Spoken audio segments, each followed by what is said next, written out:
Welcome to Transformative Principal. This is Jethro Jones. I'm pulling some old stuff out of the vault for you today. Stuff that is still relevant, even though I recorded it a while ago for the Transformative Leadership Summit. Were you a listener when I did those? Because they were pretty awesome. So today's episode is from that vault.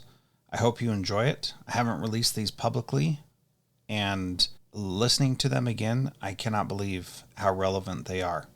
So, good stuff, and I hope you enjoy it. Thanks so much for listening to Transformative Principal.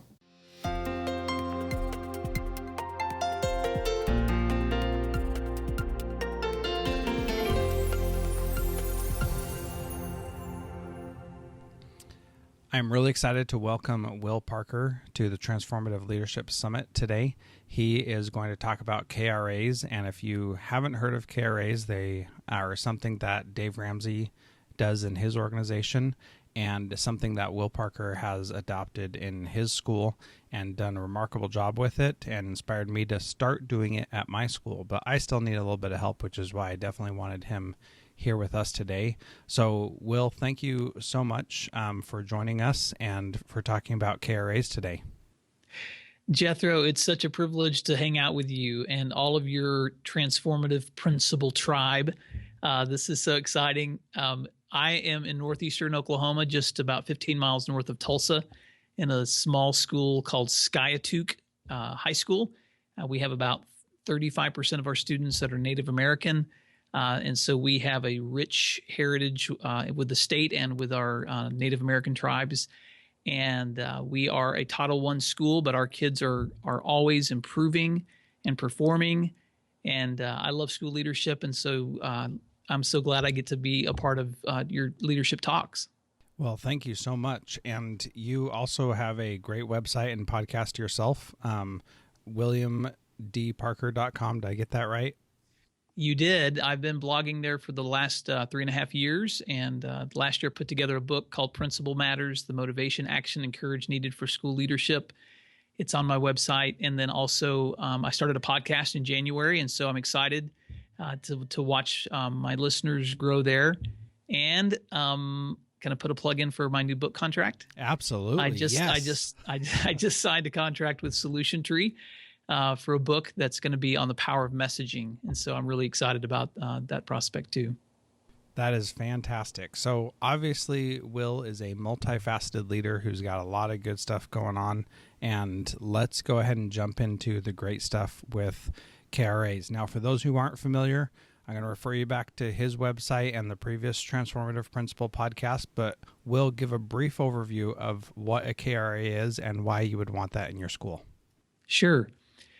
Whenever you talk about managers in schools, or when you talk about school management, I think it's important that you distinguish between three things: transformational management, instructional management, and organizational management. And when you talk about KRAs, you're really talking about the organizational part. You know, how do we organize school in a way that can be the most productive? I always like to think about school as a larger picture of the classroom. So think back to the classroom. What are the processes and the procedures that you use in a classroom, that your best teachers use in classrooms, that make them look like they're magic, and you know that they're not? They're just very well organized, and they understand the science and the art of teaching. And so think about your classroom, and then think about your school. What are those same processes and practices and procedures that you can be using within the school at large to have that same result, that magic where it looks like your school is running smoothly all the time, when you know that you're controlling chaos and you're making sure that things are moving as well as they can, considering all the different dynamics involved. And so when I was making the transition 3 years ago from assistant principal to high school principal, and I've been in school administration now for almost 12 years, and so most of my experience had been as the assistant principal. And so when I was making that transition over, I was looking at the organizational structure of our school, and I realized that there were a lot of people who played roles in our school who understood their roles, but maybe other people didn't understand what their roles were. Most school leaders feel pretty comfortable with what classroom teachers' roles look like, because we were classroom teachers. But how comfortable are we understanding the role of the counselor or the paraprofessional or the media center specialist or the office staff or the clerical person or the registrar? And so when I began to look at those organizational structure questions, even my other principals, my assistant principals or an athletic director, what were the roles that they were playing that were essential, and how did I know those roles well enough that I could help define what each person was doing throughout the building? So, also, yeah, go ahead. So does that mean that you are the only one who knows what everybody's doing? No. And are you the only one who can define what they're doing? No. Great. So let me give you an example. Let's say that you're a new teacher coming to my building, and I've given you I've set you up with, let's say you're a math teacher, and I've set you up with a team, and your math team has helped you understand what your curriculum maps look like and what your goals are going to be for that year. And you have your texts and you have your resources and you're building your lessons, but you're a new teacher in our building. So who do you go to for copies or for paper if you run out? Or who do you go to if you're having trouble with technology? Or who do you go to if, and you name it, if you need to fill out a purchase order for something? Most new people, when they step into a building, don't know those dynamics because they've never been told. And so when I sat down with my office staff, I wanted to be able to define all their roles, not because I was defining them, but because they were helping me understand. So let me tell you the story. When I read Dave Ramsey's Entree Leadership the first summer coming into my new position, I had picked up that book because I thought, it would be great to get some insights on management from someone who's in the business world and see how those things can apply to the school world. And so Dave Ramsey, as you know, is a huge leader on personal finance, and he's built a business around helping people discover financial freedom. And so his organization now has over 300 employees based in Nashville, Tennessee, and they're a large organization compared to my school's staff. And so my question was, how does he organize these group of individuals to meet their specific goals? And they're a for-profit organization, and so their outcomes are a little different than mine. But he had started teaching lessons on organizational leadership to his own people, which resulted in that book, Entree Leadership. So when I picked up the book, and he had a chapter on KRAs, and he calls them key results areas, I was looking at his samples and thinking, okay, what are the KRAs for my people? And I decided, instead of calling them key results areas, to call them key responsibility areas, because so many of the people that I work with in those office positions are managing areas so that our kids can be successful and our teachers can. So I pulled my team together. The summer before school started, I pulled all my office staff together first. That would be my secretaries, the ones that are in charge of answering phones or in charge of counseling and registrar responsibilities, or in charge of helping me manage purchase orders or our absence requests. And I ask each of them, can you help me write out a list of all the things that you're managing in each of your responsibilities? And let's create a list of those things. And then I sat down with my counselors and said, can you show me month by month the different areas that you're responsible for managing when it comes to assessments and testings and transcripts and therapy with students? And my administrators, can you guys help me divide up these responsibilities that each of us are carrying when it comes to observations and evaluations and supervision, and each of the areas maybe with reporting that each of us can carry, so that not one person's carrying more than another.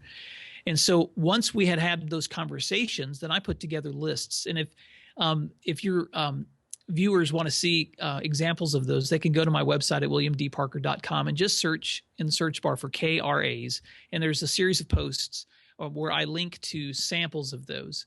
I've also got some examples in my book, but I just created Excel sheets where I listed out each person's responsibility areas. And the wonderful thing about having those is that we revisit those every year now. We start before school begins, we sit down again as a team and we go through those and we ask the questions: who's still responsible for what areas? What are you doing that needs to continue? What are you no longer doing that's still on this list that we can remove? Or who needs to be cross-trained so that someone else can help carry the weight if you have more weight than you should be carrying at the time? And what I've discovered is that having those conversations on the front end it has made it a lot easier as we progress through the school year, because what most school leaders do by nature is we correct mid-performance, or we correct when someone messes up, or we correct in the final evaluation time when we sit down with them at the end of the year. And so why not set those expectations at the beginning specifically, so that throughout the year, everyone knows who's responsible for what. And that way too, you're not also guessing, okay, who does this report, or who's the person responsible for this? So I share those lists out with all of our teachers when school starts too, so they can see who's responsible for each area. And then we visit those at the end of the year too, to talk about, okay, how did we do on those, and where do we need to tweak and change? So that's a quick summary of the story behind how we've started using KRAs. Well, and that's a pretty fascinating thing, and it's more than just a job description. It's what is it that you're actually doing here at our school specific to where we're at?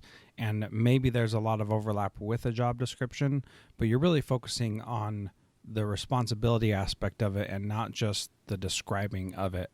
And I think that gives it a different meaning and emphasis when you actually sit down and have those conversations. Yeah, because you're right. It's not a job description. When we have those conversations when we're doing hiring, what it is instead is it's not even really necessarily definitions either. It's more of a guide or a roadmap for them in terms of what areas are you responsible for. It's really simple, and it's amazing how something that simple can create some comfort and some encouragement to the people that you work with. And I've had more than one staff person tell me when we finish those conversations at the beginning of the year, thanks for revisiting these, it's helpful. Or I've even had them ask me as we get toward the end of the year, when are we going to sit down and go back through our lists again so that we know going into next year who's carrying what? And so they think about those things too. Just a couple of weeks ago, we were interviewing for a new counselor position. And I was so proud of my existing counselor, because we have two counselors in my school, and one had moved on into private practice. And so we were hiring a new person in that position, and my existing counselor sat in with me on that interview. And about midway through the interview, as the interviewee kept asking more questions, she finally said, "You need to see a list of our KRAs, because we've got these things spelled out month to month in terms of what our responsibilities are." And I kind of had one of those duh moments, like I should have brought this to the meeting. And so I said, "Excuse me for a second, I'll be right back." So I just got up and went to my computer and I printed off that list and brought it back to the table. And there was a visible difference in the countenance of the person we were interviewing when he started looking through that list. There was relief. He was like, this is really, really helpful for me to see exactly what you guys do month by month here with the responsibilities that you have. So I've seen it used to our advantage too, whenever we're recruiting or whenever we're trying to bring someone onto a team. Yeah, that's awesome. So what does it look like to actually sit down and start having those conversations? Let's say you've already been a principal for a while and you are at a school and now you're just starting that conversation. How would you go about actually starting the conversation, explaining it to them, and getting them on board with the idea? Well, I think it's helpful to have samples. I'll just explain what I did, and this doesn't mean it's the only way to do it, but here's how I approach those conversations. I sit down beforehand and I kind of create an Excel spreadsheet with some titles on them in terms of which person, maybe it's office person 1, office person 2, office person 3, and I begin listing what I believe are the different areas that they're already managing, or that I know that they're managing.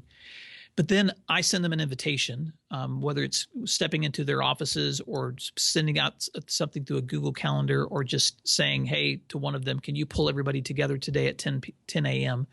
And I usually pick a time before students are here, so that when we're working on that beginning, we come back early. Every state's different, but in Oklahoma, in my district, we bring our staff in actually 10 days before students return. And it's wonderful because it gives us an opportunity to plan, and it gives us an opportunity to sit down and have those conversations. But even if we did not have that much time, I would still find a time before school began, and I would pull them together, and I would just start that conversation by saying, listen, I know that each of you manages a lot of areas of responsibility.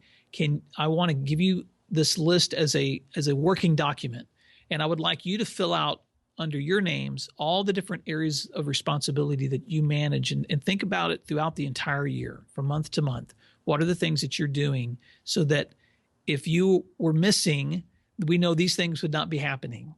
And so each of them has done that for me. There have been times that I've actually emailed out the list before the meeting and had them bring it with them so that they've had time to think and write those things out. We've done this enough together now that we just rehearse it again every time we sit down. But that very first time, I had created a partial list, shared it with them, asked them to fill out the rest of it, and then we actually sat down and talked.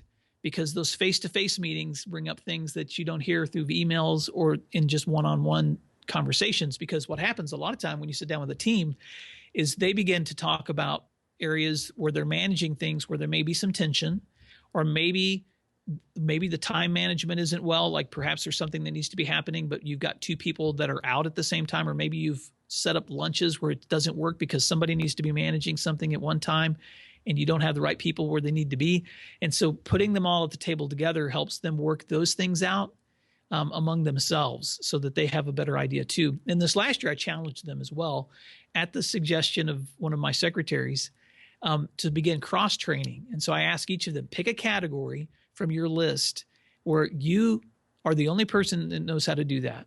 And then I want you to have a goal to figure out how to train the other people in this group how to do that. So whether you want to put together a list, or whether you want to put together a lesson, or whether you want to put together an email description, I don't care how you do it. I just want you to put together something so that other people on your team know how to do this. So for instance, we had one person who was in charge of, she was the go-to for the entire school whenever students or parents needed passwords to log into our grade books. She managed that database.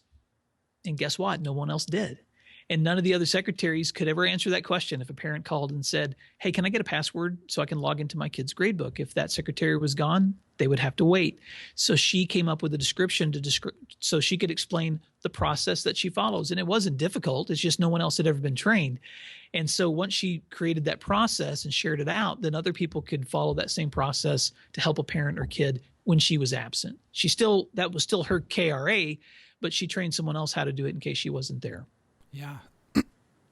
Excuse me. So one thing that I like about that is the idea of cross-training and having them decide how to teach the other person. Mm-hmm. I think one of the things that I have messed up on these last 2 years in doing our KRAs is making them into more of a book, and they really need to be just a page or two of what their responsibilities are, and not have everything in there, but have all of the things that they do, not how to do everything. Is that how it should look?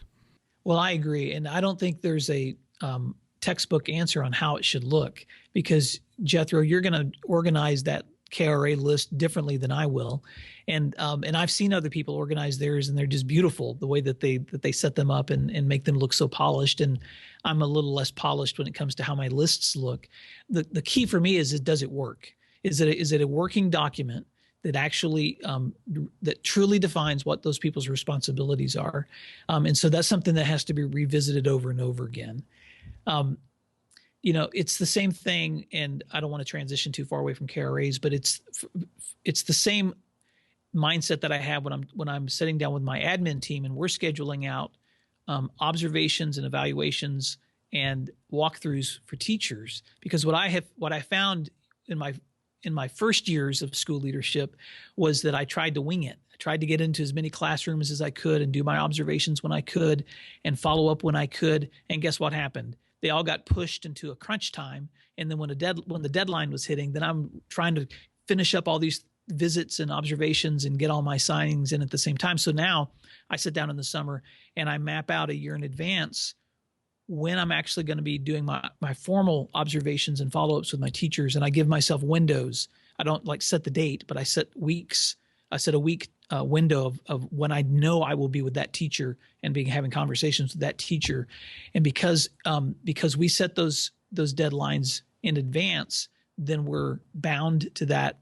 And it's not in a bad way, but in a good way, to prioritize those times so that we're protecting those times from other things that are happening too. So KRAs are the same way. When you define out ahead of time what those responsibilities are, then you've protected that person also, because they know that's their responsibility. And if someone tries to add a new, and you know how schools are, we come up with a new idea, so let's just give this to this person. Well, they've already got a list of to-dos. And so how is that going to fit on that long list that they already have of KRAs?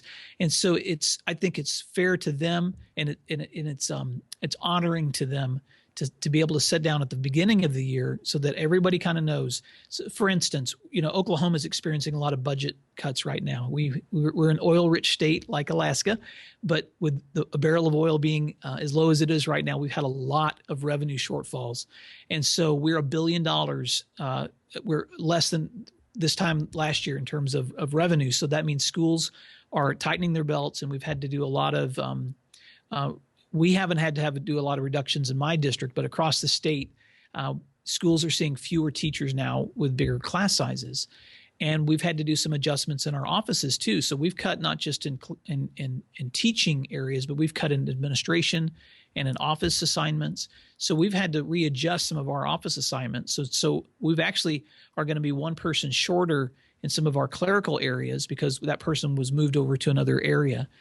So guess what we get to do as school begins this summer when we return? We're going to sit down and have those conversations of, okay, now how do we readjust those KRAs based on being a person short?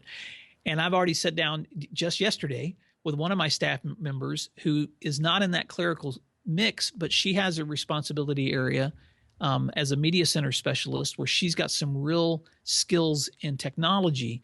And so she's actually going to be taking on some of those KRAs from this person whose position's being absorbed. So I'm already having those conversations, but as I am, that's the language we use, which is, okay, I know we need to sit down and look at your KRAs. But as we do, what do you think if I added these couple of areas to yours? How do you think you could manage those? And it makes the conversation a whole lot better because they're a part of that decision. And then, on the front end, because it's going to be in writing, now this is what that means. And it also provides opportunity for them to get trained or to meet with that person and to receive some feedback on how to do that well. So a couple things about that. Number one, since it's a living document that's shared with the Excel spreadsheet with everybody's duties, they can see what other people are doing. And so they can say, oh, wait, I do that too. So we're both doing that. Maybe that's okay. Maybe that needs to change. Maybe one person needs to be in charge and the other person can be cross-trained. But being able to have that there, I think, is so valuable for your team. And how awesome that now that you're losing a person, you can just sit down and say, this is what that person used to do. How are we going to divide this up? And it's awesome. Yeah, that's really a good benefit. In fact, when I transitioned from assistant to a high school principal, the veteran secretary who had been with the principal was at 14 years, and she decided to move on into a different job offer. And so I was stepping in new, even though I was familiar with the school, I was stepping into a new office position, and I had to hire someone new into that position. And so when she came in, and thankfully the secretary who was leaving was willing to stay and train her, that's the same year that I adopted those KRAs. And it was so helpful to build that list with her in terms of what those responsibilities look like and tweak those and revisit those. And so, yeah, it's a living document. And when we do find people that may have been both responsible for a specific area, we decide who's the point person, who's the person that is the point person for that area. For instance, like because we're a high school, we run eligibility lists so we can see who's eligible for participating in activities and sports. And so even though more than one person knows how to do that list, we have a point person. They're the point person for that every week, so that we know at a certain time every week that she's producing that list. And if she's absent, we know it's not happening. So somebody's got to pick up the slack. Yeah. And so a follow-up question to that is, if somebody's absent and they're not able to do it, but what do you do when you have the KRA and somebody's not doing what's on the KRA? How does that conversation look with the KRA as opposed to without it? Sure. I'm trying to think of an example and I'm not saying this because my staff is perfect, right? But I have a fantastic group of people, and so I honestly can't think of a time when one of them wasn't managing their area. And this is why, because when we have those conversations on the front end, that's the area that they're managing. If they're not managing it, something's going to fall apart. I mean, you know how essential every part of school is. And but let me just give a for instance. If I did have someone who was not following through on those well, actually, I can think of an example. And since this is a leadership conversation, I know sometimes other people watch these things, and so I want to protect confidentiality. So I'll frame this in a way that doesn't violate anyone's privacies. But we did have a position change a few years ago, and we had a person that had changed job responsibilities and was being shared among more than one school. And so I made the suggestion that we sit down with that person and create a KRA list, since she wasn't going to be with each of us every single day. We were going to be sharing her from school to school. And what we found was that because I helped develop that list, she was following all those responsibilities for me, but she wasn't necessarily following for anybody else as well, because they weren't using the lists. And so that accountability piece wasn't necessarily there. So about midway through the year, when I began to have conversations and realized that those same responsibilities weren't being followed at those other buildings, guess what I pulled out? The KRA list. Because what are we going to talk about if we don't have something in writing? And so we were able to pull that list out so that we could have that meaningful conversation to encourage that job performance, so that those other schools are being served like mine was. And I'm not saying that mine was being served because of me, but I'm saying that list provides that accountability structure so that you have something to step back to when you're questioning, is this person really doing their job well? Yeah, well, and it's like asking a teacher, how do you discipline kids? And the teacher says, well, I don't need to because I give them my expectations up front, right? So that this is the same thing. So I'm sure that when you do find someone who's not doing it, you simply say, remember this thing that we agreed on earlier this year? Let's make it happen, right? Yeah. So, I'm sure that is what it actually ends up looking like. And, it's so wonderful when you can know what somebody is supposed to be doing, and then you can provide support so that they know how to do that. And then if they don't know how to do something and it's on their list, then you either kick it off or you get them training so that they can. And then it's really specific. So you don't need to be frustrated with your secretary not meeting your expectations. I worked with one principal who had a secretary who was always doing stuff. And this principal appreciated it most of the time, but sometimes the secretary got a little bit ahead and the principal wasn't quite ready for that. And so having some well-defined KRAs that included, wait for this process to be done before you start this process would have alleviated a lot of that frustration that didn't need to be there. So I just love what you're doing with KRAs. I think it's so valuable, and you've inspired me to make sure that I have that conversation in a better way this year by following your ideas here that you've given today. So thank you so much for that, Will. You're welcome, Jethro. Let me just kind of wrap it up with this story. I was having a conversation with another education colleague, a school leader, and you know how those conversations go when you're getting frustrated with your staff, and we all say these words: if so and so would just get on board, or if this group would just get on board. And after I had heard that comment a few times, I finally stepped in and I said, listen, I think a more constructive thing to say in a situation like this is, or a more constructive question is, how can I, as the school leader, create the best environment by which people want to get on board? Because I can complain all day long about people not being on board, but am I creating the best environment possible for them to be successful? And you know as well as I do that you can create a fantastic environment, and some people still won't be successful. And that's how you have to coach people. Sometimes you have to coach them to leave the team. But one of the most important responsibilities that we have as a school leader is to create the best possible environment for our people to be successful. And for me, KRAs is just a way to do that. Absolutely. Thank you so much again, Will, for being part of this. And one if you would like to get more information about this, again, go to williamdparker.com to check out his website and get some examples. And then also you can sign up for the all access pass for the Transformative Leadership Summit. You can have this to watch this video with your staff and start having these conversations so that they can get on board as well. Any parting comments or final words, Will? Yeah, well, I'll just put a quick plug in. If people want to see examples of KRAs, or if they want to subscribe to updates and free resources from my website, they can do that at williamdparker.com.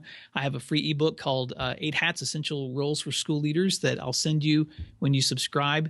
And Jethro, it is always so fun to talk to you because you're doing amazing things and you're connecting leaders. And I feel like we've known each other. I feel like we're friends, and because we're connected and we're virtual. So leaders, stay connected because you can't grow unless you are.